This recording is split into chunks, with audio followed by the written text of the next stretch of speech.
There are mornings when you wake with a heaviness you cannot explain, a pressure in the chest, a quiet dread, a sense that something unseen is waiting for you out there, beyond the door, beyond the hours of the day. You do not speak it aloud, but you feel it. I hope today doesn't break me.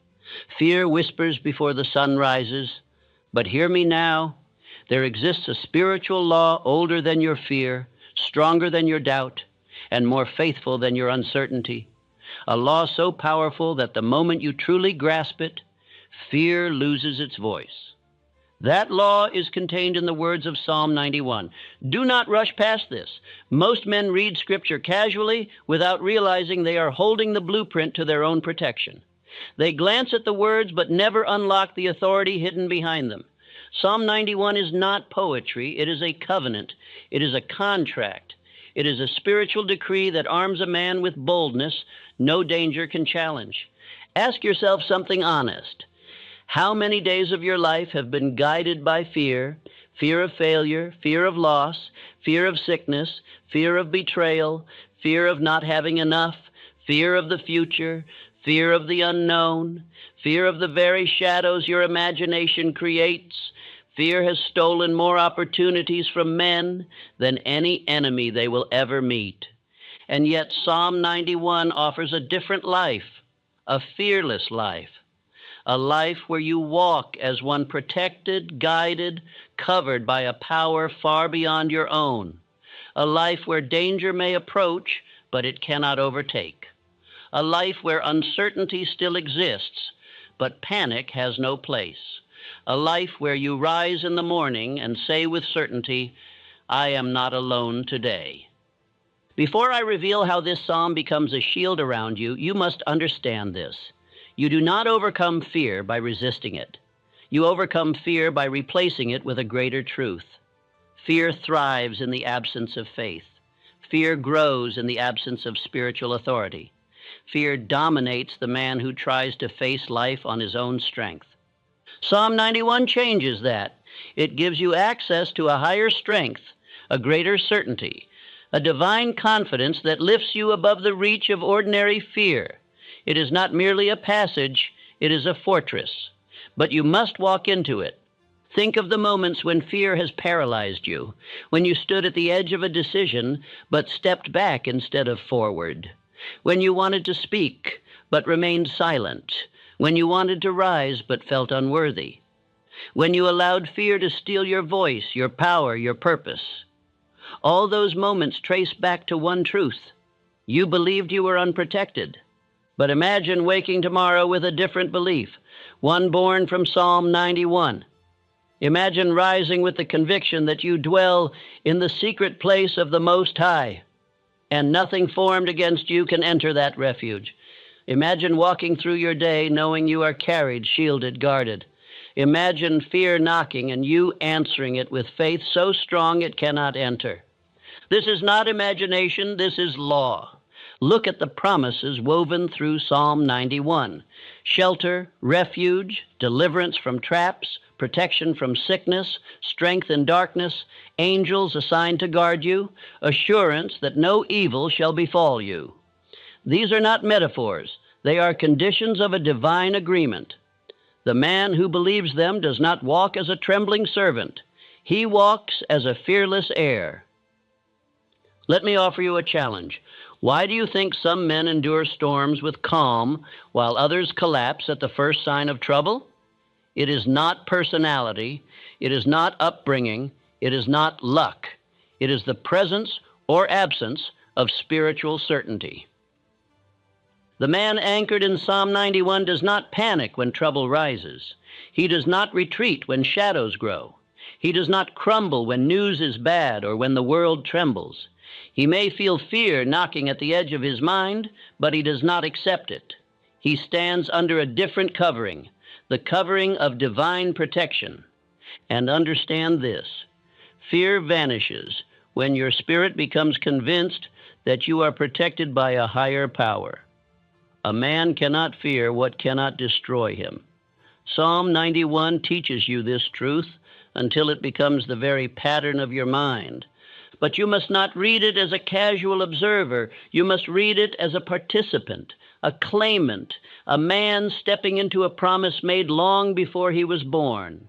Hear me well. Psalm 91 contains the boldest declaration a man can make against fear, not by pretending danger does not exist, but by affirming that you are not subject to it. It removes you from the realm of panic and places you in the realm of faith. It does not erase storms, but it makes them powerless to break you. Now imagine the life that unfolds when you begin every morning with that certainty. Imagine beginning your day with the decree, "My refuge, my fortress, my God, in him will I trust." Imagine the strength that enters your voice, the calm that enters your mind, the courage that settles in your spirit. Imagine speaking to your fears with the authority of heaven behind you. The world around you may remain chaotic, but you will not. Your circumstances may remain uncertain, but you will not. Your path may contain obstacles, but you will not bow to them. You will move through life with quiet boldness, unshaken by the noise that terrifies lesser minds. And let me tell you a secret. When you carry the presence of fearlessness, people notice. They feel something different around you. They sense strength, stability, assurance. They look to you for guidance. They trust your leadership. They seek your counsel. Fearless men attract influence because the world is starving for certainty. This is why Psalm 91 must become part of your daily discipline. Not a ritual, not a superstition, but a spiritual weapon, a shield, a declaration, a reminder that you do not walk alone, that your life is covered, that you dwell under protection the world cannot understand and fear cannot overcome. So steady your heart now. Guard your attention. What you are about to hear is not mere scripture. It is a blueprint for fearless living. If you will receive it, repeat it, believe it, and claim it, fear will lose its authority over your life. And each morning you will rise with the strength of one who walks beneath divine wings.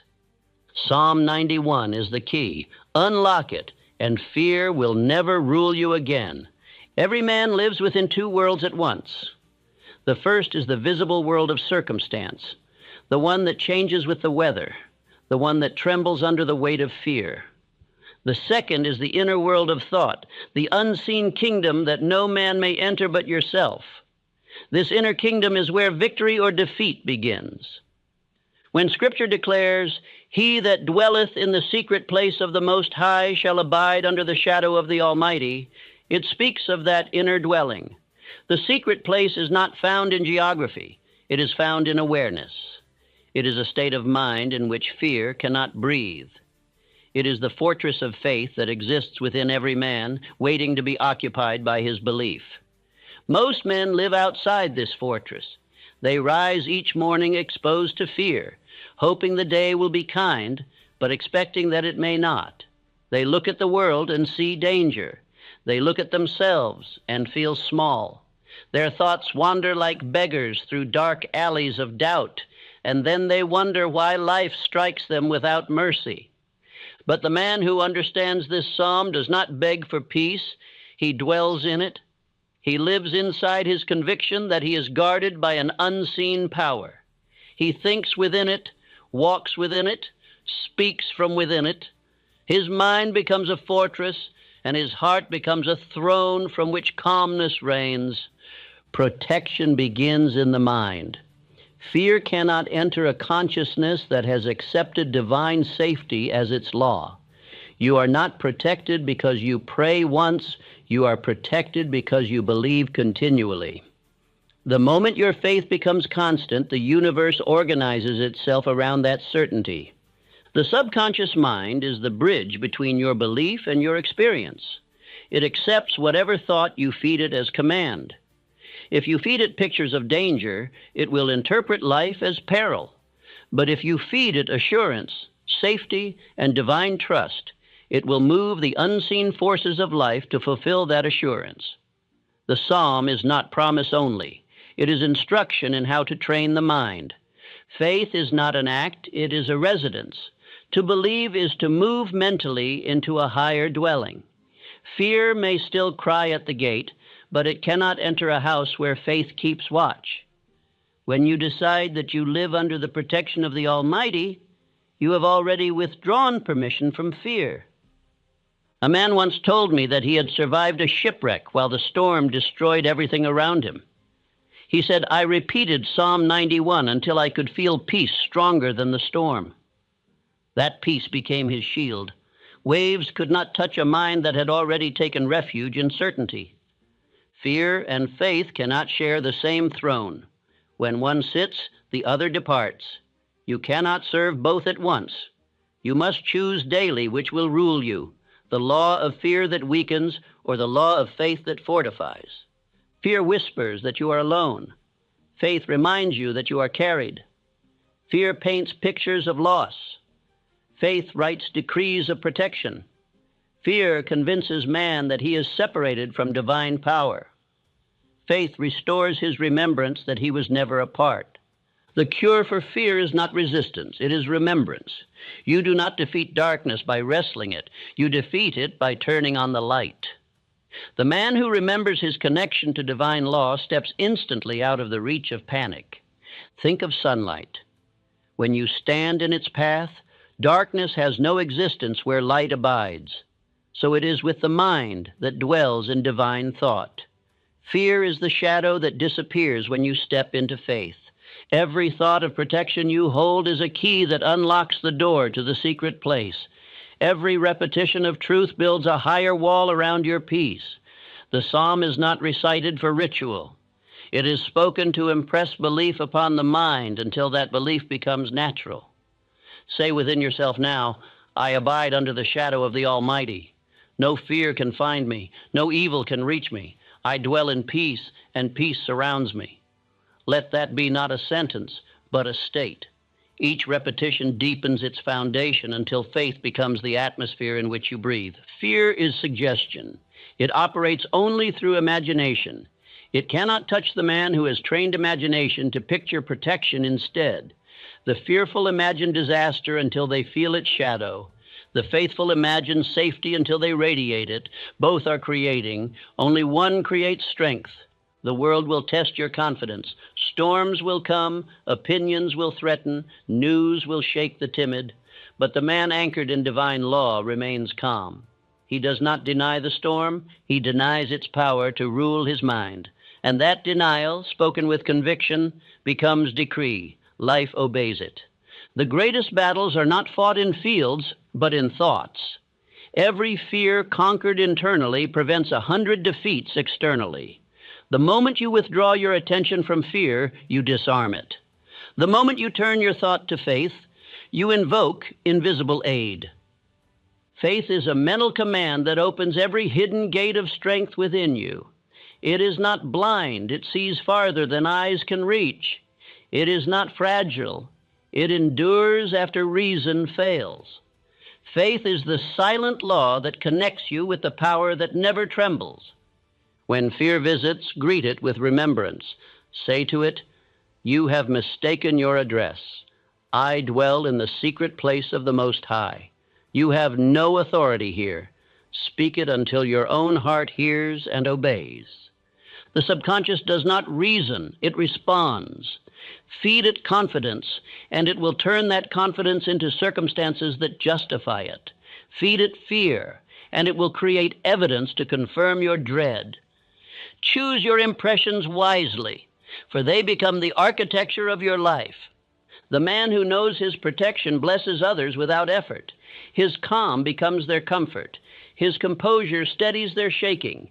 His words carry authority because they are spoken from peace. Even his silence teaches courage. I have stood beside men who radiated such faith that danger seemed ashamed to approach them. Their presence was command. They did not speak of power. They embodied it. The world bends gently around such souls because nature itself respects certainty. Spiritual protection is not isolation from life. It is mastery of it. It does not remove you from challenge. It removes fear's control over you. You will still walk among storms, but you will not belong to them. You will stand within noise, but silence will reign in you. The law of divine shelter is the law of alignment. When your thoughts agree with divine truth, life agrees with you. The moment you decide that you live in protection, you have already created the condition. Courage is the offspring of certainty. The man who knows he is guarded dares where others retreat. He steps forward while others hesitate. The secret of his confidence is not arrogance. It is faith expressed through calm conviction. Understand that courage is not the absence of fear. It is the decision that faith is greater. Each time you act in that decision, you strengthen the spiritual muscle that builds protection around you. The fearless man becomes magnetic. Courage draws strength. Faith draws opportunity. Peace draws guidance. When fear leaves your atmosphere, everything of power begins to approach.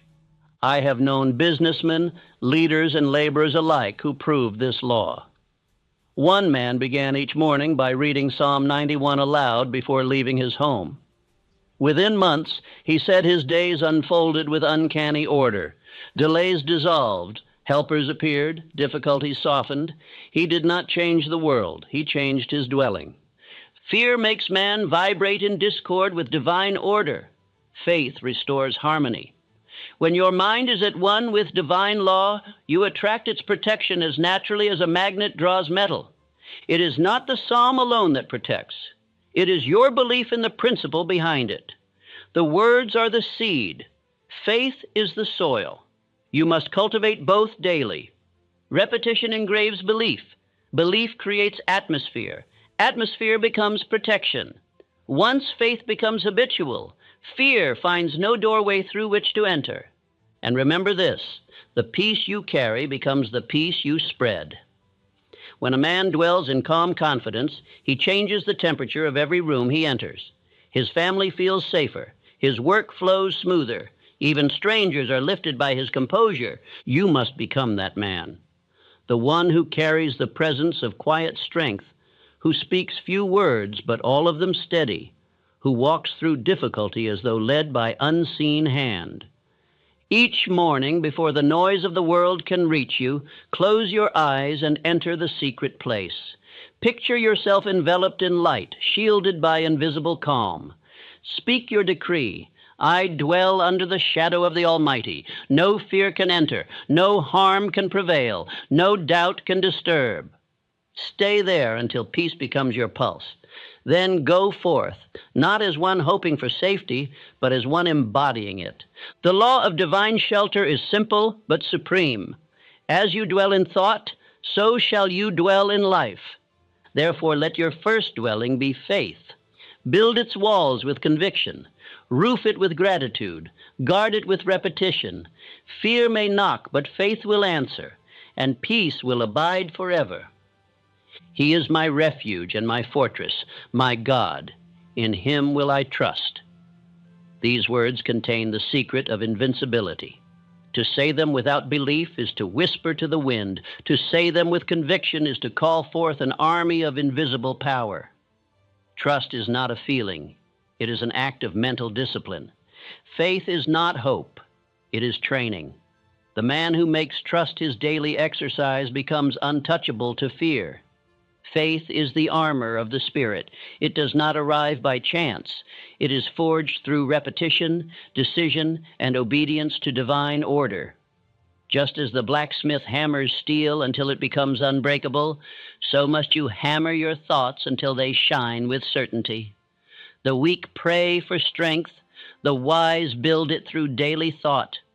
Every idea you entertain either defends you or exposes you. A single thought of fear opens a gate. A single thought of faith closes it. The mind is the battlefield where victory or defeat is decided long before events unfold. When fear gains entry, defeat follows. When faith commands the gate, all adversity loses its weapon. The psalm says, "Thou shalt not be afraid for the terror by night, nor for the arrow that flieth by day." The terror by night represents the unseen, the fears that creep silently into imagination. The arrow by day represents the visible, the crises that strike openly.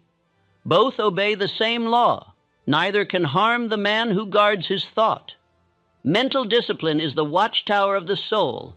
It is the habit of refusing entrance to images of danger and misfortune. It is the deliberate act of substituting faith where fear once stood. The law of substitution governs all inner transformation. You cannot remove a thought by fighting it. You replace it with one of higher power. When fear whispers, "You may lose," respond with, "I am protected." When anxiety imagines failure, speak, "My fortress cannot fall." When the mind trembles at uncertainty, command, "I trust the law of God that never sleeps." You cannot think two thoughts at once. Every moment spent in faith displaces a moment that would have belonged to fear. A worker once told me how he transformed his entire life through this principle. He had lived in constant fear of losing his position. Every morning his heart was heavy with doubt, and that doubt made him timid. But one day he began his mornings differently. He read Psalm 91 aloud before sunrise. He spoke it until he felt peace replacing anxiety. Within weeks his manner changed. He walked with quiet assurance, worked with joy, and carried himself as one certain of favor. His superiors noticed not his words, but his composure.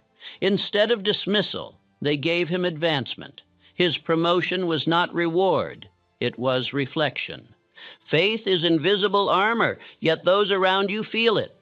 There is a quality in the man of conviction that needs no explanation. It steadies the uncertain, disarms hostility, and compels respect. Men may not understand his source, but they know his strength is not ordinary. Every piece of this armor must be forged through choice. Belief is the helmet that guards your vision. Clarity is the breastplate that protects your purpose. Words are the sword that carves through confusion. When you speak from faith, you strike at fear's illusion and dissolve it. Fear's greatest trick is to make you believe it has substance. But fear is only imagination without discipline. Once you return command to faith, fear vanishes like smoke in sunlight. You will find that most of life's dangers exist first as thoughts, and thoughts can be mastered. The process of building this armor is simple, yet few will do it. It demands the daily exercise of repeating truth until it becomes automatic. A single act of faith may win a moment. A habit of faith wins a lifetime. The mind, like muscle, grows by repetition. The man who trains his thought as diligently as others train their bodies becomes impervious to defeat. In the beginning, this training may feel mechanical. You may declare protection while still trembling. You may speak faith while still feeling fear. Do not be deceived by emotion. The repetition itself is building your strength. Every word spoken with intention lays another layer of armor upon your mind. I have often said, belief is not born, it is built. You construct it brick by brick through thought, speech, and decision. You hammer it with persistence until it becomes unshakable. You do not wait for faith to appear, you train it into existence. Consider the blacksmith again. His first strikes are uncertain. The metal resists him. But as he continues, sparks fly, and what was rough becomes refined. So it is with your thought. The more you practice replacing fear with faith, the stronger and brighter your belief becomes. Faith, once built, creates an atmosphere around you. You will notice it first in small ways. Peace where there was tension, clarity where there was confusion, success where there was struggle. Others will notice before you do. They will speak of your steadiness, your confidence, your calm under pressure. They will sense a presence about you that commands trust. This is the armor made visible. It is the outer proof of an inner law. When you have trained your mind to rest in divine protection, even danger respects your composure. The fearful attract harm through expectation. The faithful repel it through certainty. There are two kinds of faith, the one of emergency and the one of discipline. The first cries for help when fear strikes. The second has already prepared. The man of disciplined faith does not wait for trouble to remember God. He remembers him before sunrise. He repeats his promises before the day demands them. Faith must be exercised to remain strong. You cannot lift the weight of adversity if you have not lifted the weight of daily meditation. Each morning's declaration strengthens the muscle of belief.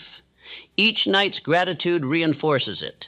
To live without this training is to leave your soul unarmed. If I could command one daily ritual for every man, it would be this. Before touching the work of the world, put on your armor of thought. Read aloud your covenant of protection. Speak to your own subconscious as a captain to his troops. Today we march under faith, not fear. Today we command confidence, not confusion. Today we abide under the Almighty's shadow, where no evil may intrude. Do this, and your day will obey. The armor of faith is not something you carry. It is something you become. It fuses with your nature until courage replaces hesitation, clarity replaces chaos, and calm replaces reaction. You no longer pretend to be fearless. You are. Remember always that every fearful image is an invitation for doubt to enter. Refuse that invitation. When the world shows you danger, do not deny its existence, but deny its power over your peace. The fortress of faith does not remove storms, it renders them harmless. When you meet adversity, declare inwardly, my trust is my armor. My belief is my fortress. My thoughts are guarded by faith. Therefore, no fear can pierce them. Say it until the words feel like metal upon your spirit. This is how you forge protection that endures. The man who lives by this discipline finds that courage becomes instinct. He no longer debates whether to believe. Belief has become his reflex. Fear loses its authority because it no longer finds residence in him. And when others tremble, his calm becomes their counsel. His confidence becomes their example. His peace becomes their protection. That is the silent leadership of faith, the kind that guides without command, comforts without words, and protects without armor. Fearless living is not a miracle reserved for the few. It is the natural result of disciplined thinking, of faith practiced until it becomes second nature. Every day that you replace fear with trust, you are building a fortress that no storm can breach. So put on your armor each morning, not with effort, but with conviction. Let faith be your clothing, trust your shield, clarity your crown. You will find that life itself begins to honor you, for life obeys the man who believes. The man who wears this armor walks through uncertainty as though surrounded by light. His calm is his testimony, his peace, his protection, his faith, his constant defense. This is the law of the armor of thought, that no danger can reach a man who has already decided he cannot be harmed. To live without this armor is to walk bare in a world of storms. To live with it is to walk unharmed through every tempest. Choose your protection daily. Build it through repetition, polish it with gratitude, and guard it through belief.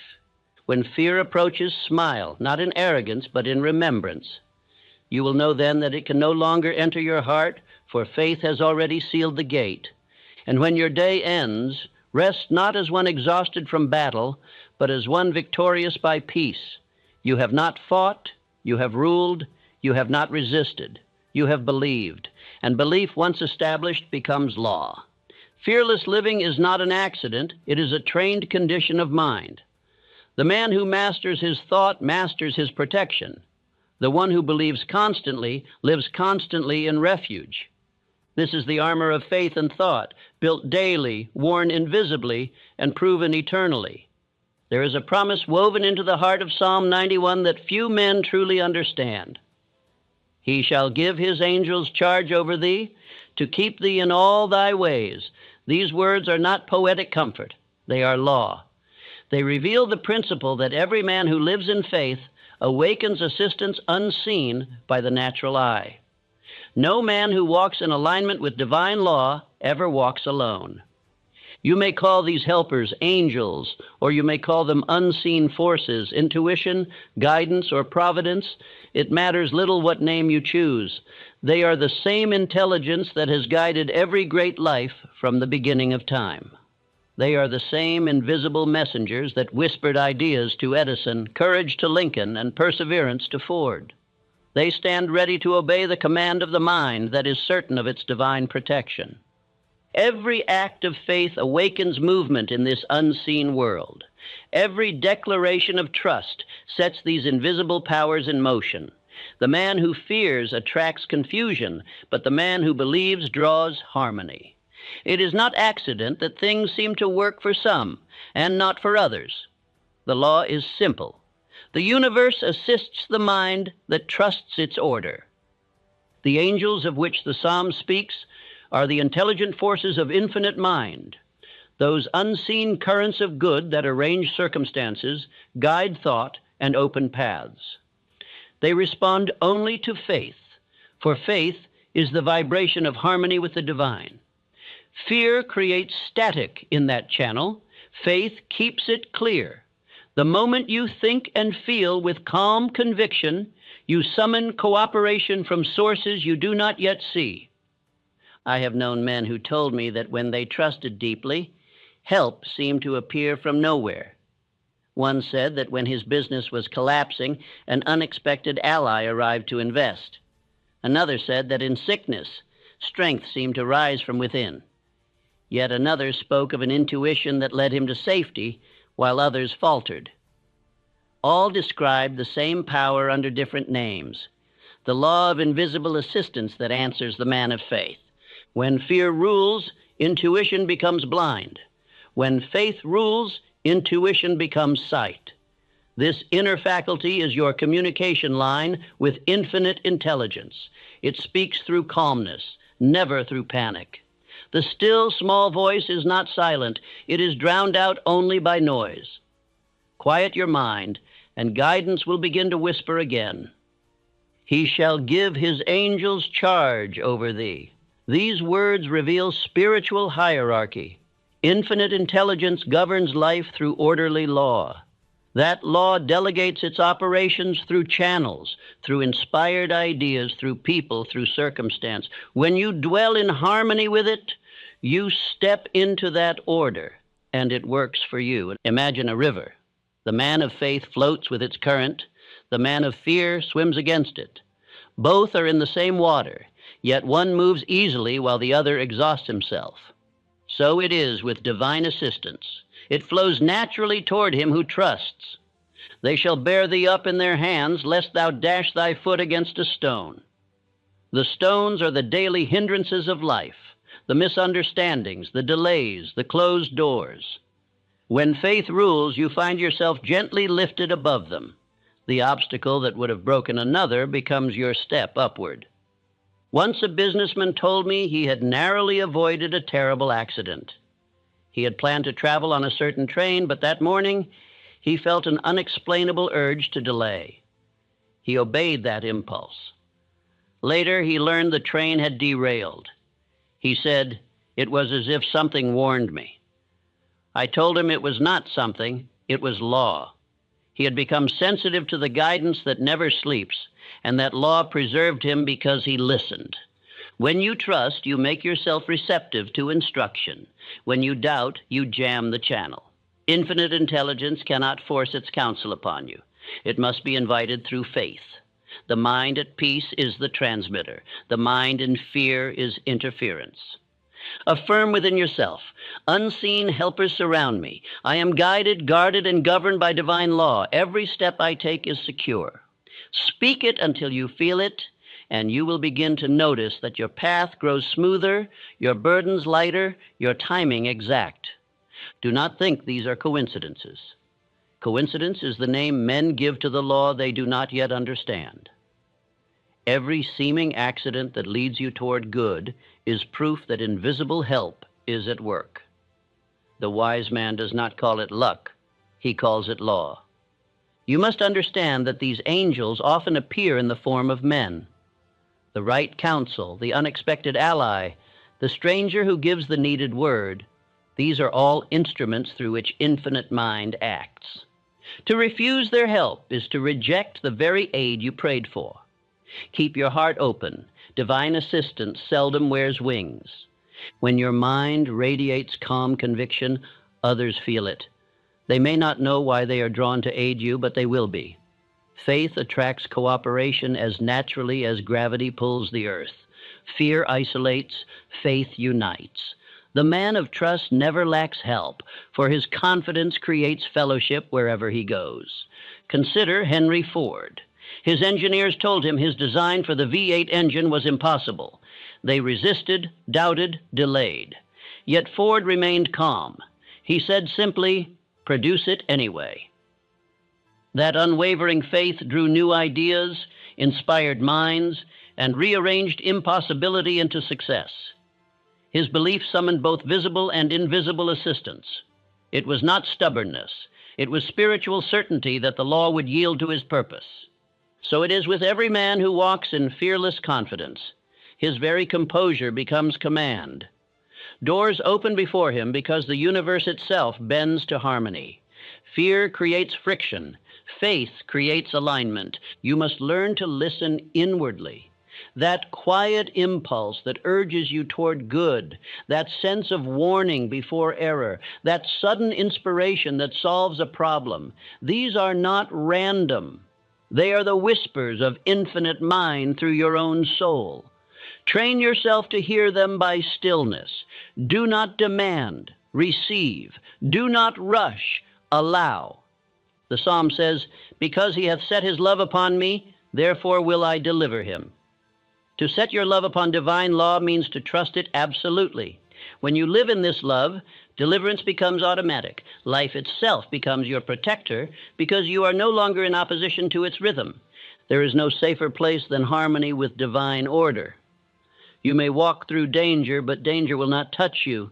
You may face uncertainty, but certainty will govern you. You may pass through darkness, but light will lead you step by step.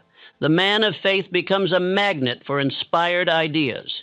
He receives solutions before the problem matures, direction before confusion arises, strength before fatigue sets in. This is not miracle. It is cause and effect. The law of belief governs all things. Believe in protection, and protection obeys. You may have noticed that when you are fearful, even simple things go wrong.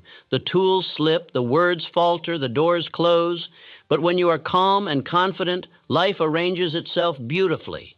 The same world, the same tasks, yet a different result. What changed? Only your vibration. You aligned with the law that supports rather than resists. You are never alone. You have never been alone. The same intelligence that spins the planets attends to your smallest step. It waits only for your recognition. When you live in faith, you walk hand in hand with that unseen presence. When you doubt, you walk against it, and life feels heavier. A young man once said to me, "I do not know why, but since I began to trust, everything seems to work out."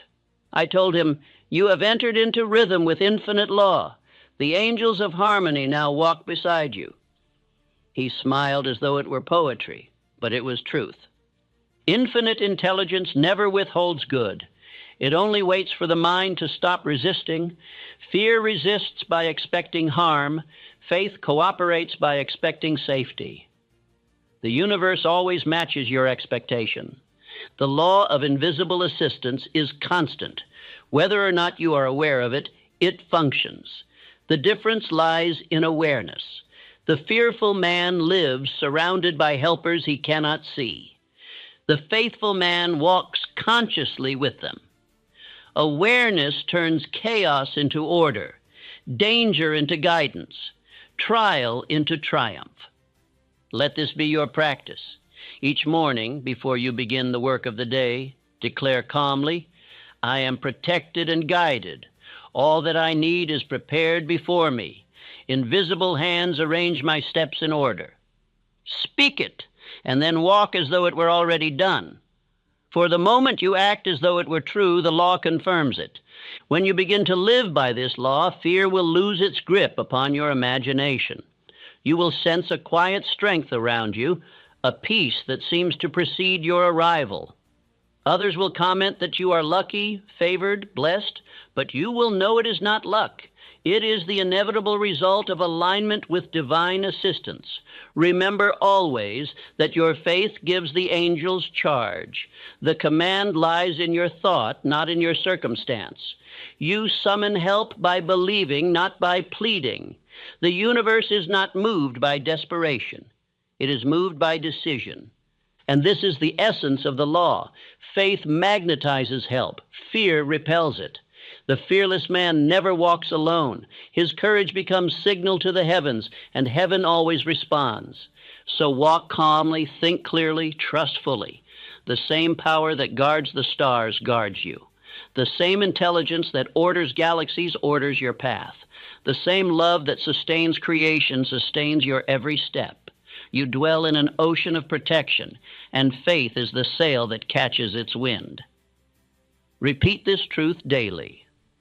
I am guided by unseen wisdom. I am protected by unseen power. I am surrounded by unseen strength. Nothing can befall me that is not for my highest good. Speak it until you know it. Know it until you feel it.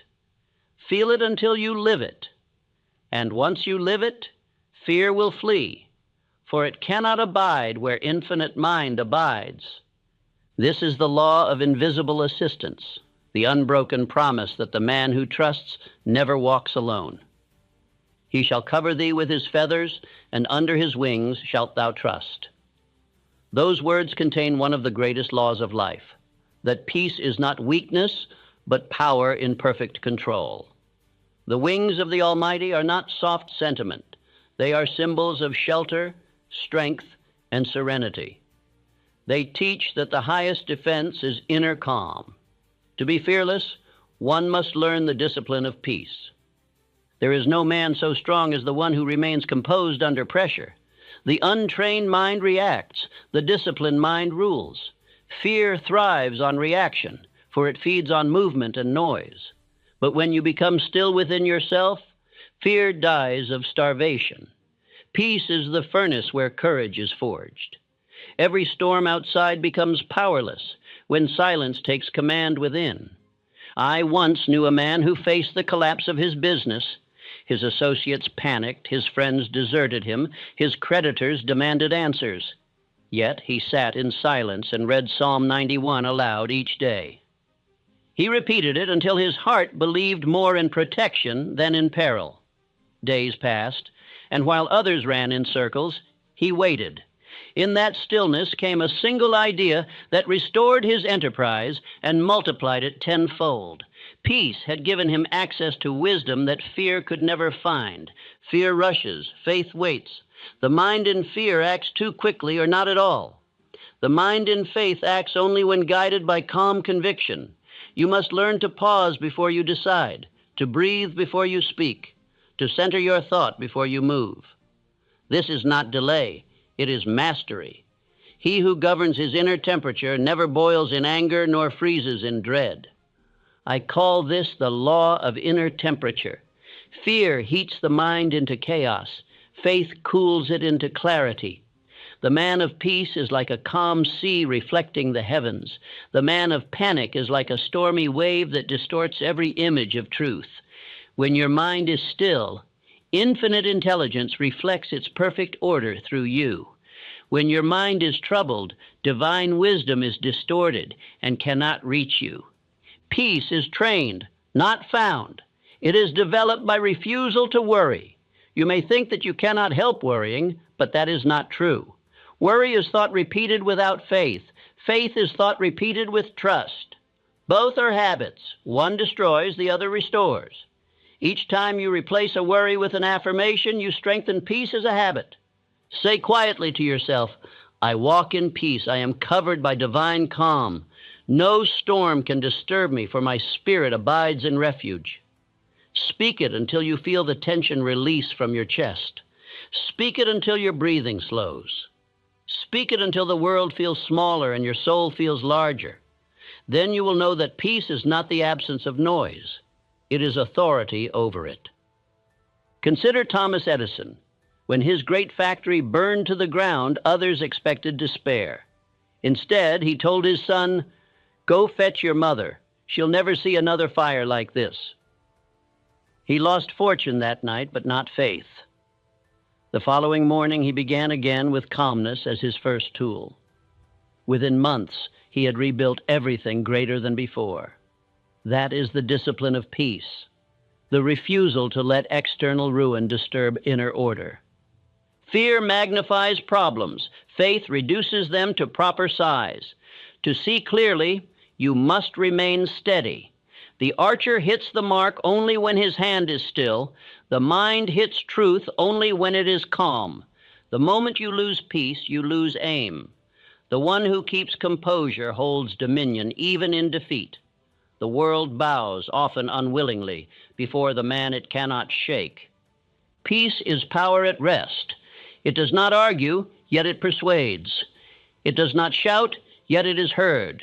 It does not hurry, yet it always arrives on time.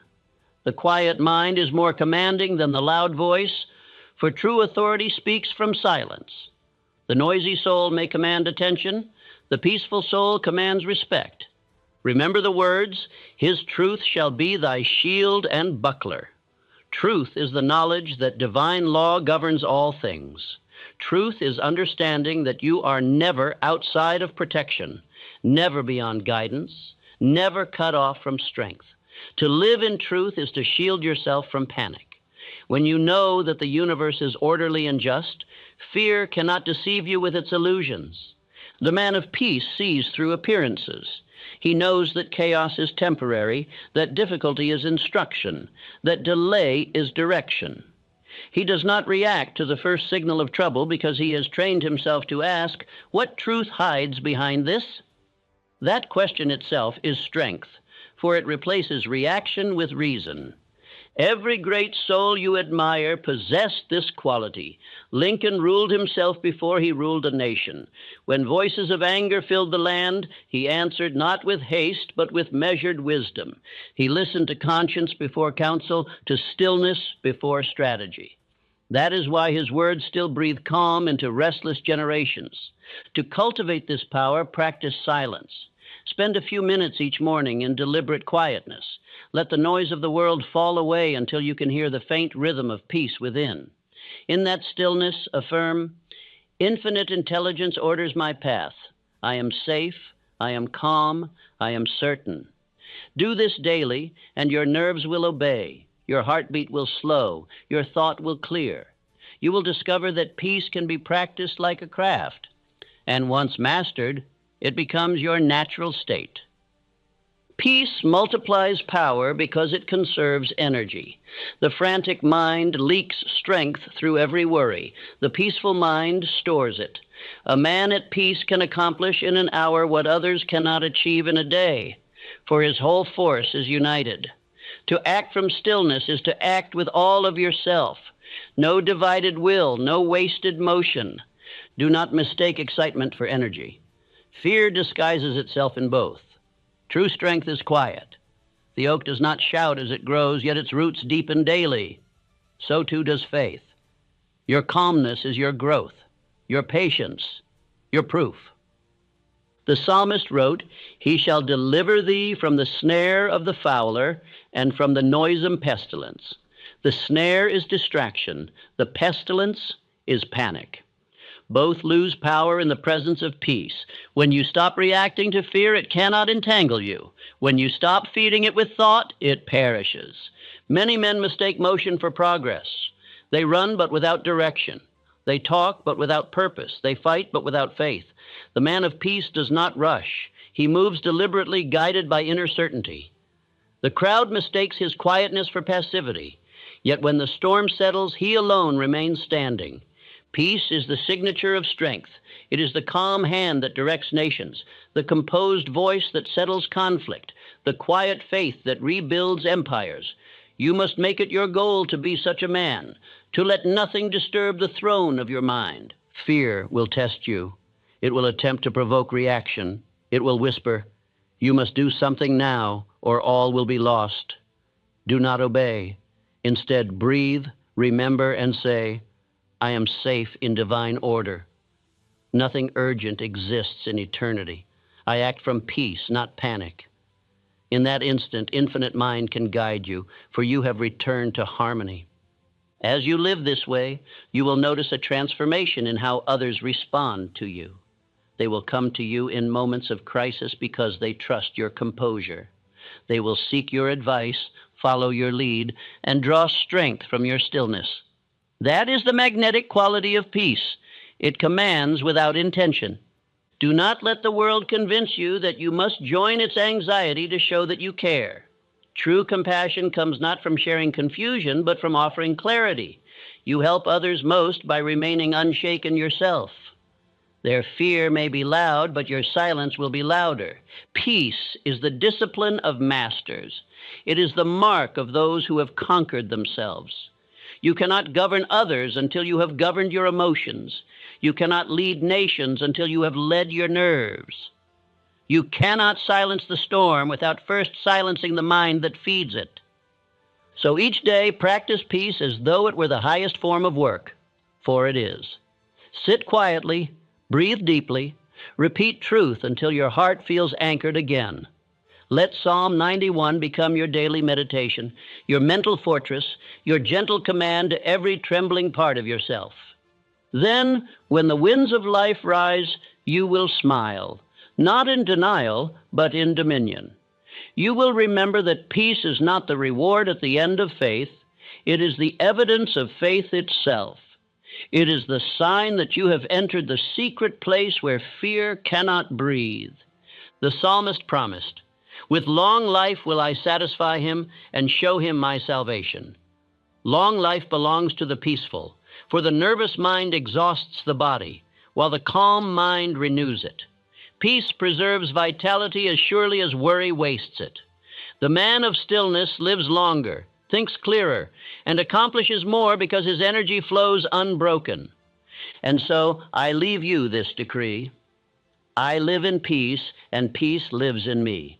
I am governed by divine calm. My composure is my power. No fear can shake me, no storm can move me, no trouble can stay within me. Speak it each morning until your mind accepts it as nature. Then watch as the world, like a mirror, reflects back your inner serenity. For the one who practices peace holds dominion over every circumstance.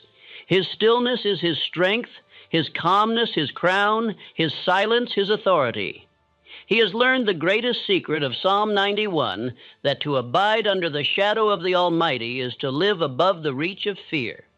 The mind is the builder of all conditions. What it repeats, it believes. What it believes, it creates. The words of Psalm 91 are not poetry for comfort. They are instructions for formation.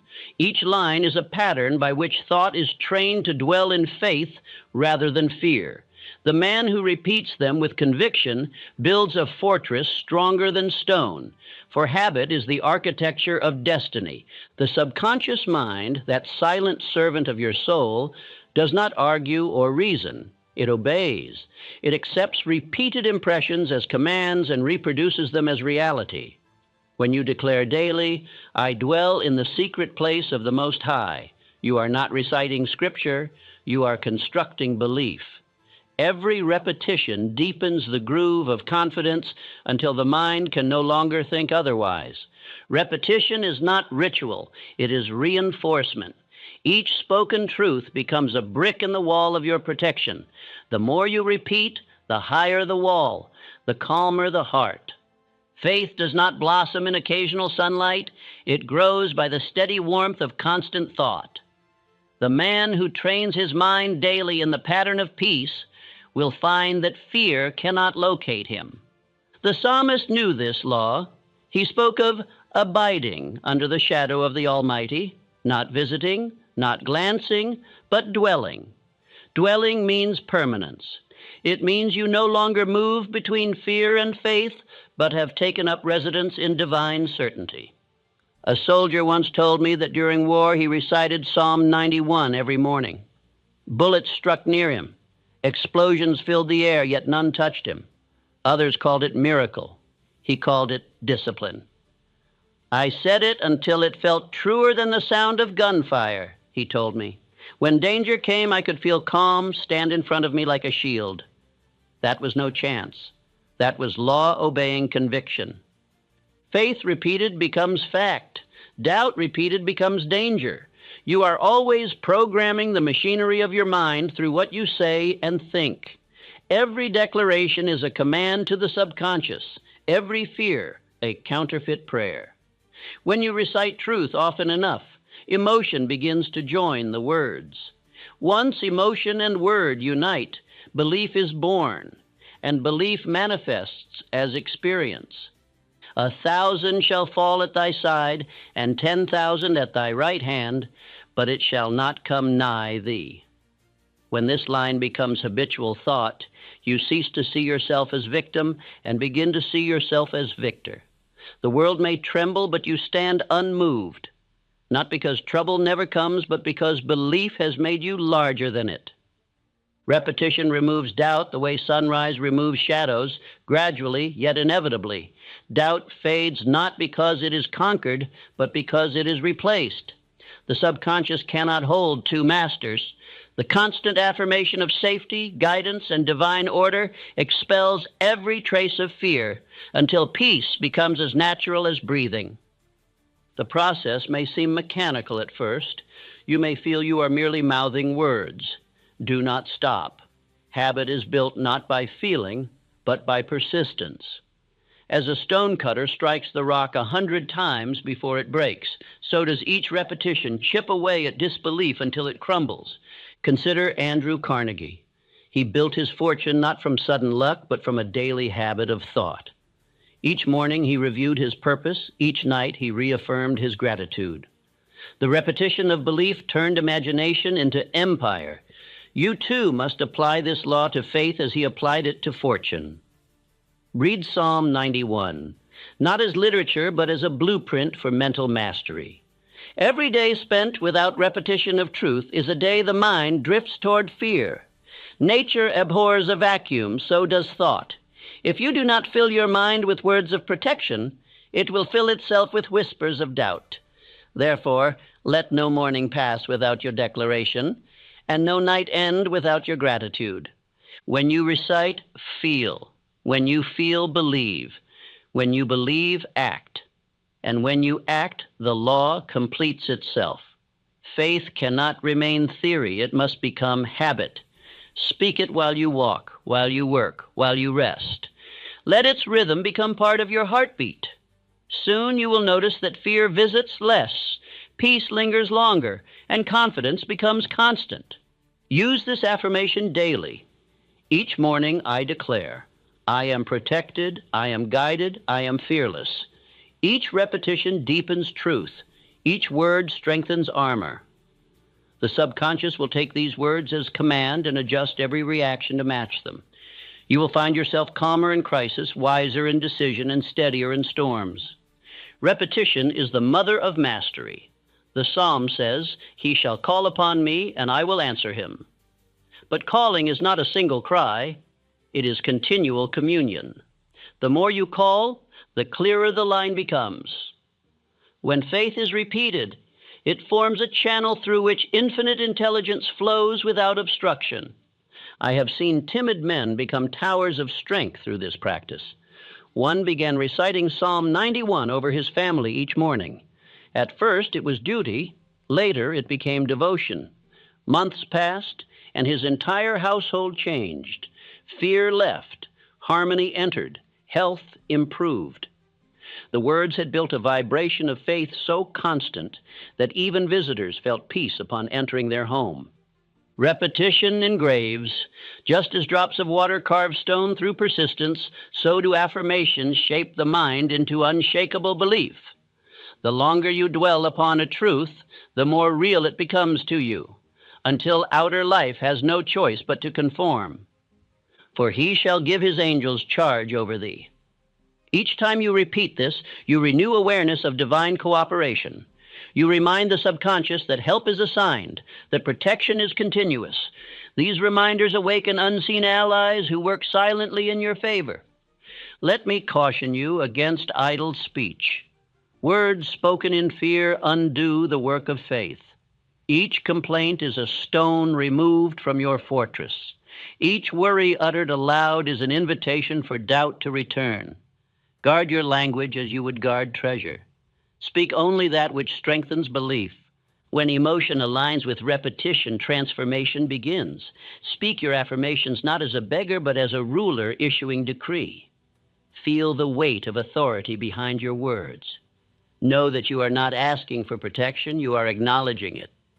Say aloud, because I dwell in divine law, no harm can reach me. Because I live in faith, fear cannot live in me. Because I speak truth continually, truth surrounds me. Speak it slowly with certainty. Feel how the vibration of each word strengthens your mind. Persistence in this practice creates a new mental chemistry. Nerves calm, breathing deepens, decisions become clear. The body obeys the command of the mind, and the mind obeys the rhythm of belief. Peace becomes physiological. Confidence becomes visible. Others will notice before you do. They will remark upon your steadiness, your ease, your subtle power. They will feel safe in your company. They will not know why, but you will. You have become a living extension of Psalm 91, a demonstration of divine security in motion. Habit is the sculptor of destiny. What you repeat today, you will become tomorrow. Repeat faith long enough, and faith will think through you, speak through you, act through you. The psalm is not meant for reading only. It is meant for embodiment. In time, you will find that your repetition changes not just your thought, but your environment. Problems will resolve before they mature. People of faith will be drawn to you. Opportunities will unfold naturally. You will become as calm as water that reflects the sky, still, clear, and powerful. Each day you declare truth. You raise the standard of your inner kingdom. Fear will come less as a storm and more as a shadow, powerless to harm.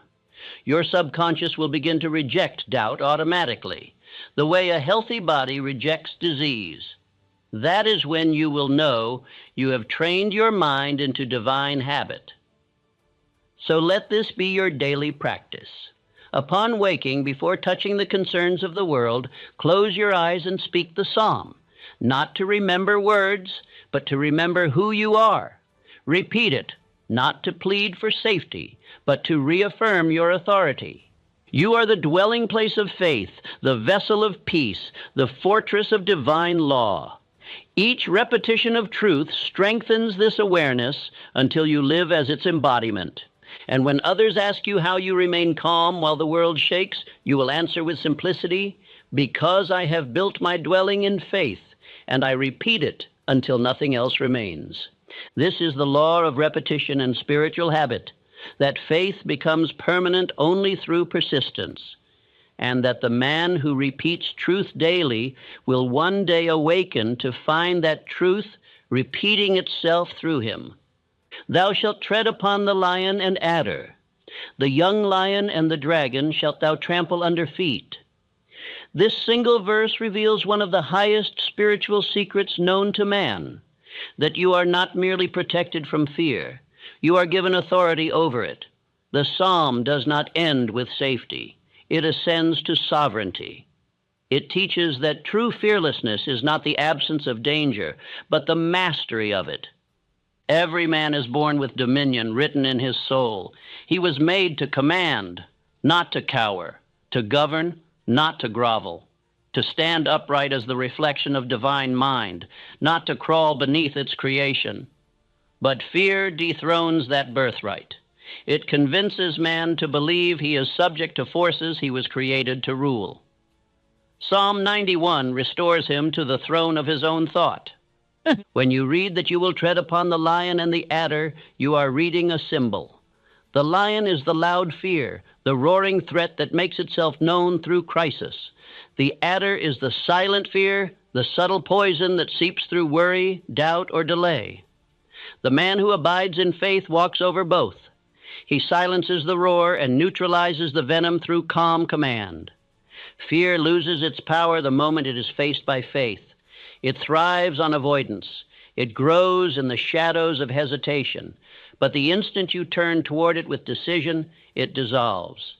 Dominion is the law that allows no enemy to remain unchallenged within the mind. Speak to your fears as a king speaks to rebels, calmly, decisively, without emotion. Say, "You have no authority here.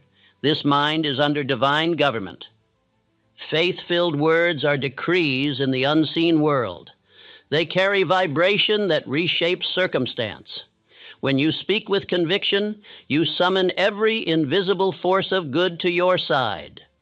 The timid man pleads, the fearless man commands. The difference lies not in arrogance, but in awareness of law. He knows that infinite intelligence responds to decisiveness, not to doubt. When David stood before Goliath, he carried no armor, no army, only conviction. His declaration was his weapon. "This day the Lord will deliver thee into mine hand." His words were not request, they were decree. That decree, backed by faith, brought down what others feared. This is the same power Psalm 91 grants to you, the authority to declare victory before the battle. The man who exercises dominion does not deny danger. He looks directly at it and says, "You are subject to law, and I am one with law." That awareness disarms every threat, because the external cannot rule where the internal refuses to yield. When you learn to govern your mind, life begins to obey you. The storm may still rage, but its direction changes. The forces that once opposed you now assist you. Fear transforms into instruction, pain into purification, obstacles into stepping stones. Dominion does not remove challenge, it converts it into service. Repeat this truth daily. I tread upon all fear. It cannot rule me. I live under divine authority. My spirit commands. My world obeys. Speak it slowly until your heart feels the weight of its meaning. You are not the hunted. You are the master. You are not the servant of circumstance. You are its architect through faith. You must understand this law deeply. Fear has no existence of its own. It borrows life from your attention. Withdraw that attention, and it perishes. Focus on faith, and it flourishes. Dominion begins when you choose the object of your attention. The man without purpose is prey to fear. He drifts between indecision and regret, between what he might do and what he has not done. But the man of purpose is immune to paralysis, for every thought marches in a single direction. Purpose is armor. Decision is sword. When you know your mission, fear has no foothold. There is no space in a focused mind for trembling. Henry Ford proved this law in his lifetime. When banks refused him, when engineers opposed him, when failure seemed certain, he did not retreat.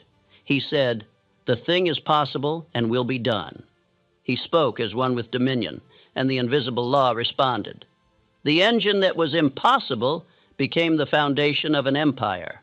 Faith acted as command, and command produced cooperation. Your words are not mere sounds. They are seeds of reality. Every time you speak with conviction, you are planting instructions in the soil of infinite mind. Speak defeat, and life obeys. Speak dominion, and life conforms. The difference between the weak and the mighty lies not in circumstance, but in speech born of belief. Remember always that dominion is exercised through love, not pride. Because he hath set his love upon me, therefore will I deliver him. Love of divine law is the highest form of power. It purifies your motives and perfects your command. Fear and love cannot coexist, for one contracts while the other expands. When you act in love, you rise above every vibration of fear. Dominion is not loudness, it is quiet certainty. The man who truly knows his power does not boast. He simply acts. The world senses his authority without hearing his words. His presence brings order. His composure disarms conflict. This is the silent influence of mastery. Say within yourself, I am calm under divine rule. My thought is law to my world. My faith governs my fate. No force can prevail against the power of peace within me. As you repeat it, you will notice a stillness rise, a quiet awareness that you need not struggle to be safe. You need only remember who commands your life. Dominion grows stronger with each test. Every time fear appears and you respond with faith, your authority deepens.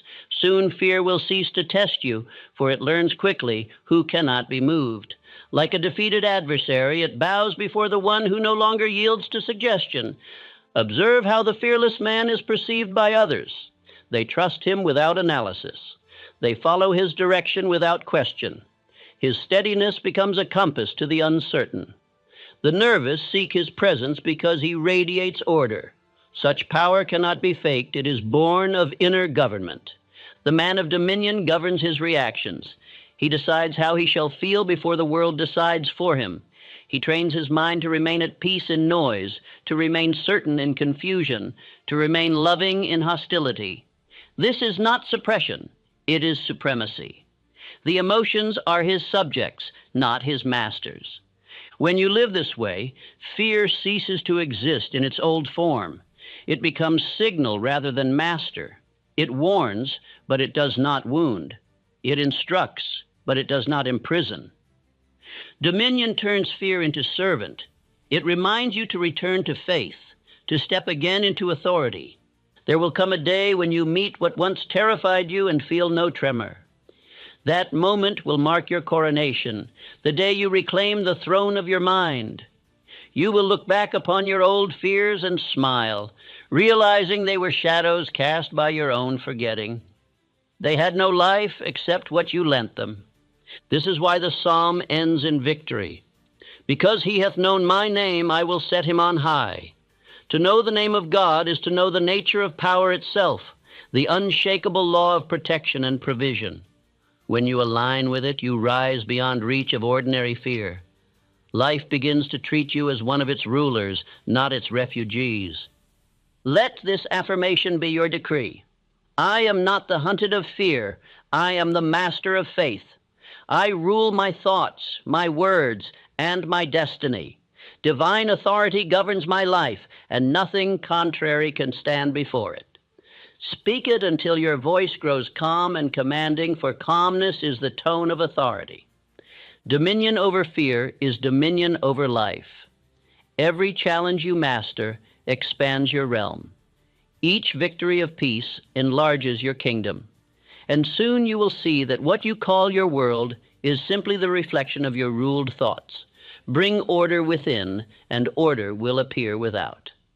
Psalm 91 is the training ground for this mastery. It begins with dwelling, proceeds through faith, matures through repetition, and culminates in rule. The man who lives by its truth becomes king over his circumstances. His faith does not wait for safety.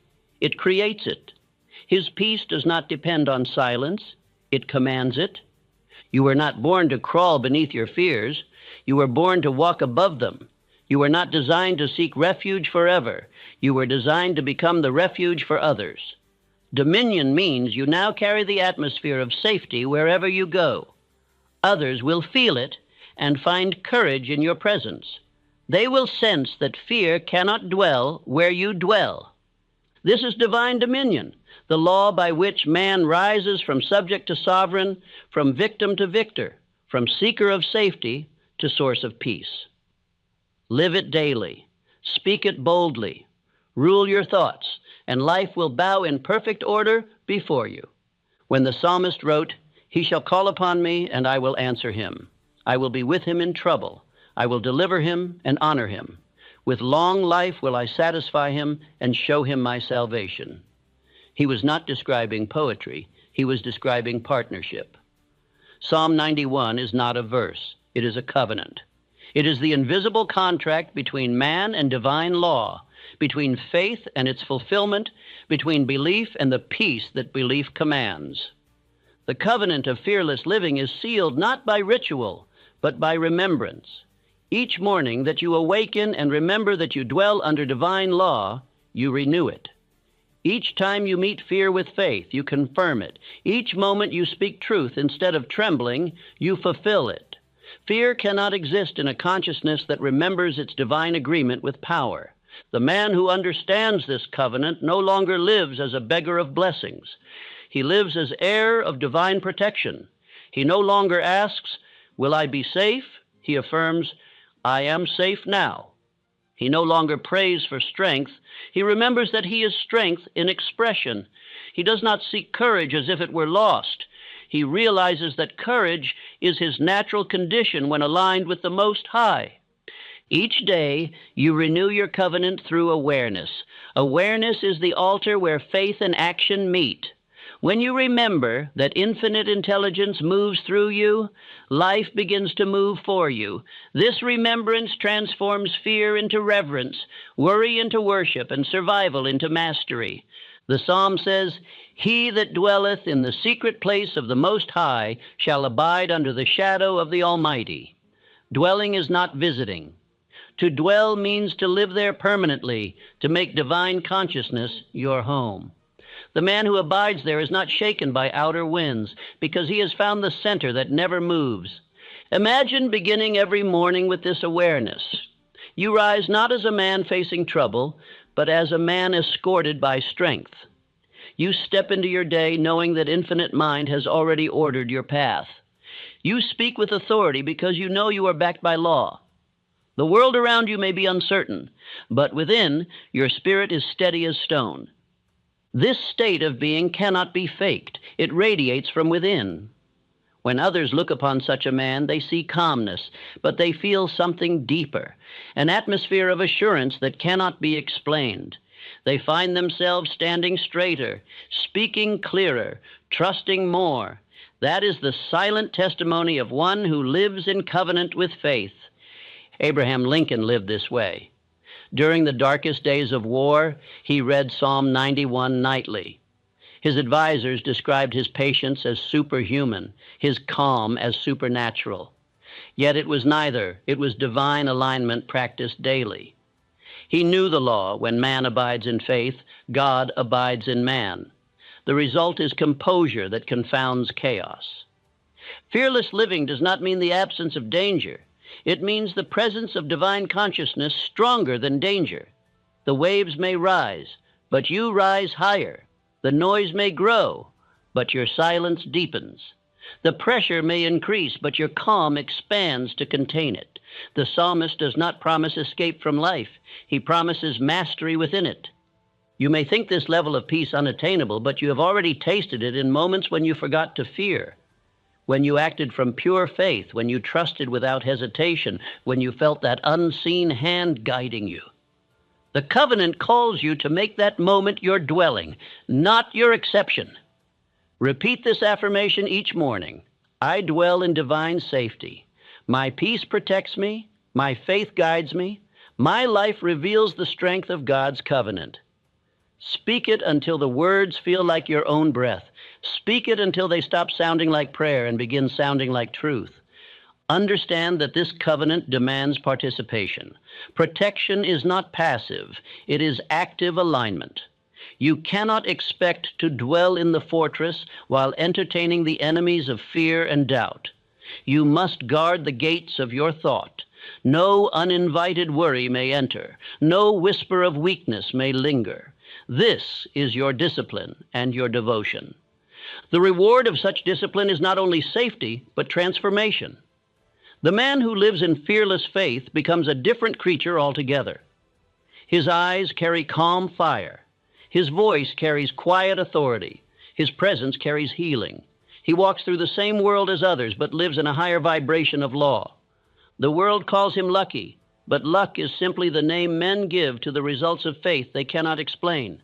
They will say, everything seems to work out for him, not realizing that everything must, because he has ceased to resist the order of the universe. He lives in cooperation with divine intelligence, and divine intelligence never fails its own laws. Through this covenant, even health is renewed. The body mirrors the peace of the mind. The nervous system, once ruled by fear, begins to obey faith. Strength returns to the limbs. Calm returns to the heartbeat.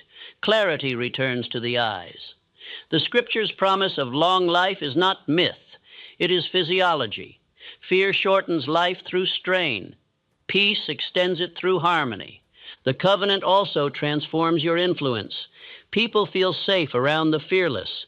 They are drawn to your steadiness like travelers to a lighthouse. They will confide in you, follow your counsel, and find courage through your composure. You become, without effort, a living embodiment of divine protection, a reminder to others of what they too can become. The psalmist's final words, "With long life will I satisfy him and show him my salvation," signify not just years but fulfillment. To live long is nothing. To live fulfilled is everything. Satisfaction means to dwell in peace regardless of circumstance, to feel completeness in the knowledge that you are one with infinite mind. Salvation is not escape, it is awareness. It is the realization that you were never unprotected, never unloved, never alone. This covenant requires renewal each day, for the world will tempt you to forget. News will shout danger, people will project fear, circumstances will test your resolve, but the man who lives in covenant replies with calm decree, "Though 1,000 fall at my side, it shall not come nigh me. I dwell in the secret place, and nothing can disturb my peace." That decree is not defiance, it is remembrance. It is your daily signature upon the contract of fearlessness. And the more you sign it, the more life upholds it. Infinite law never breaks agreement with the faithful. Now let us gather the full teaching of this psalm. It begins with shelter. He that dwelleth in the secret place. It moves to trust. My God, in him will I trust. It builds to assurance. Thou shalt not be afraid. It expands to assistance. He shall give his angels charge over thee. It ascends to authority. Thou shalt not be afraid. Shalt tread upon the lion and adder. And it culminates in partnership. He shall call upon me, and I will answer him. This is the full circle of divine living, from fear to faith, from faith to dominion, from dominion to union. When a man walks this circle, his life becomes a testimony. He ceases to speak of faith and begins to live it. He no longer quotes protection, he radiates it. His every act becomes affirmation, his every silence a declaration of peace. Fear no longer recognizes him, for he no longer recognizes fear. At last he realizes that the secret place of the Most High was never a distant refuge. It was his own consciousness, purified of fear and filled with faith. The Almighty was never outside guarding him. The Almighty was within governing him. That awareness is salvation. That realization is immortality. So as you rise each morning, let this covenant be your first thought and your final word. Because I dwell in the secret place of the Most High, I shall fear no evil. My faith is my fortress, my words my command, my peace my power. Infinite intelligence lives in me, moves through me, and guards me in all my ways. Repeat it until your soul vibrates with its truth. Then walk forth as the fearless heir of divine promise. Let others see through your calmness that faith is not theory but law. Let them feel through your serenity that protection is not wishful thinking but spiritual science. Let your life become the sermon no words can rival. For this is the covenant of fearless living, that the man who remembers his oneness with infinite mind cannot be harmed, cannot be moved, cannot be broken.